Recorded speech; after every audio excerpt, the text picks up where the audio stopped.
This is Michael. I'm with Inspection Engineering, and today I want to introduce you to a good old friend of mine, Mark from Tech Financial. I've known Mark for quite a while, 30 years, but you've got your own job, own gig going here for quite a while. 2 decades, is that right? I do.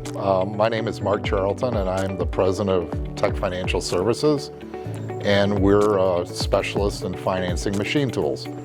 This is our 20th year in the business, and I'm here visiting my friend Michael Bergman at Inspection and Engineering, and we love to finance their equipment.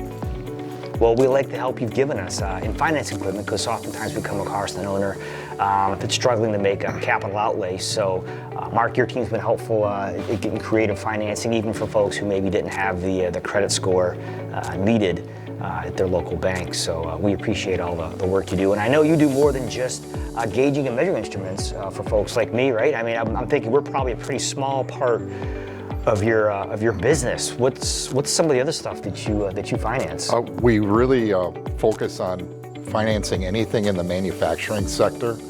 So inspection equipment certainly is an important part of our repertoire, but we also finance metal cutting machines, molding machines, machines that bend and form metal. And then, of course, there's the tooling, the gauging when it comes to inspection equipment. We will roll that all in with a finance program to make it easy for the customer to buy the latest and the greatest capital equipment. Okay.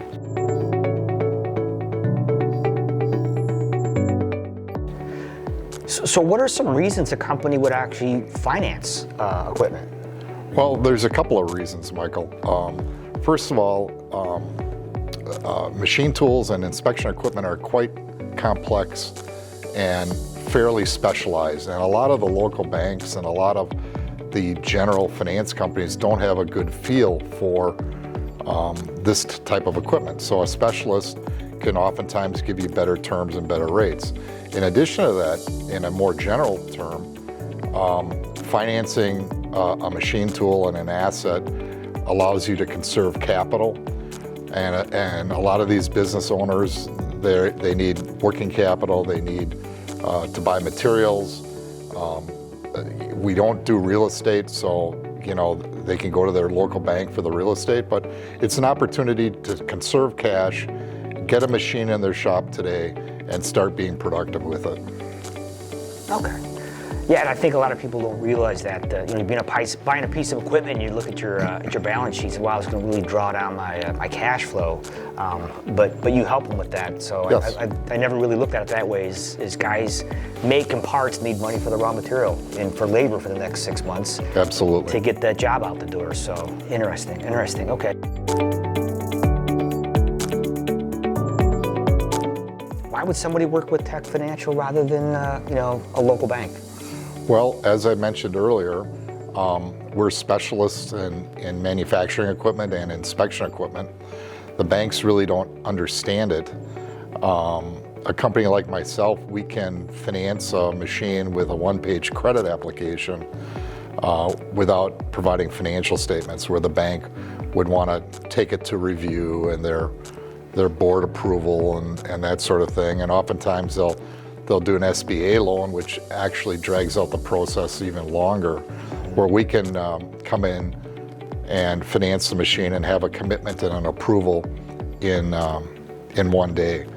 The other advantage would be is you keep your powder dry with the bank. Use that for your line of credit, for your real estate, for when you really need it, and finance your equipment with a company like myself that just specializes in financing or leasing equipment.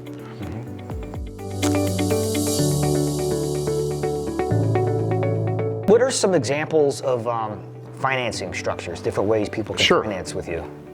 There's a number of different ways that people can finance equipment or lease it. We're seeing large companies primarily leasing the equipment because they aren't putting the asset on their balance sheet, or if they're running the machine hard and they want to keep up with the latest technology. So they'll lease it, and then at the end of the term, they'll just return that machine and get the latest, greatest. The other interesting thing is a lot of these managers are compensated on return on assets. So if they lease a machine, it's not on their balance sheet, and they can become very productive without adding debt to the balance sheet of the company.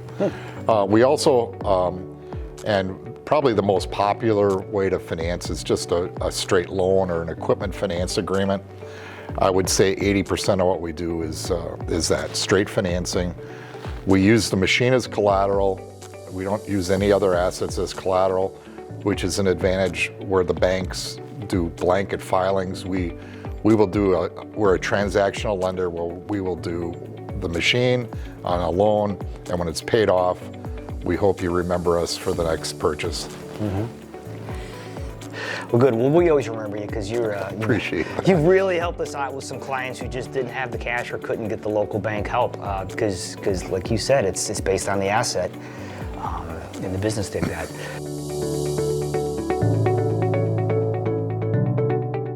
What's going on with equipment finance right now is everyone should keep in mind that we still, the federal government still has a Section 179 where people can write off the purchase in the first year of the purchase. As everyone's read on the news, we've had some bank failures, which has caused the banks to tighten up their credit criteria. But because we're an asset-based lender and we finance based on the machinery, we feel it gives us an edge and able to get the deals done easily.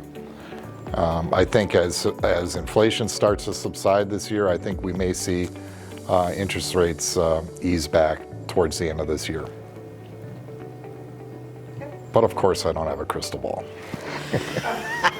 But you did say, I mean, you and I were talking before this whole video series. I mean, you know, when my dad started this business rate, I mean, interest rates were double digit. They peaked out around 18%, you know, and we were still selling measuring machines back then. And we talked about, we bought our houses, right? 9%, 6.5%. And you bet. That was just normal. And here we are 25, 30 years later in our mortgages and life's fine. Well, and it's really the cost of doing business. If you have a job you have to fulfill and you need a machine, if the difference between making it and not making it is a half a point or a point, perhaps you shouldn't buy the machine. Your margin's too skinny on that job. Yeah. Your margin's too skinny on that job. So, but great. Oh, and a little bit about Tech Financial. So your business is growing like ours. We have. And it's multi-generational now. Is that correct? It is. My daughter works at the company, and then actually my operations manager, her son, who played Big Ten football, was an intern with us, is now working for us full-time for the last couple of years. So it's a family affair, and it's a lot of fun. Wow, 3 generations in there. Yeah, there you go. All right. Well, congratulations on the generational transition. Thank you. And looking forward to working with you more in the future. And we're going to have your contact info here in this video so people can click on it and get some more information when they need to lease their next piece of equipment. Excellent. Thank you, Michael. Thanks for your time. Good seeing you. Yep.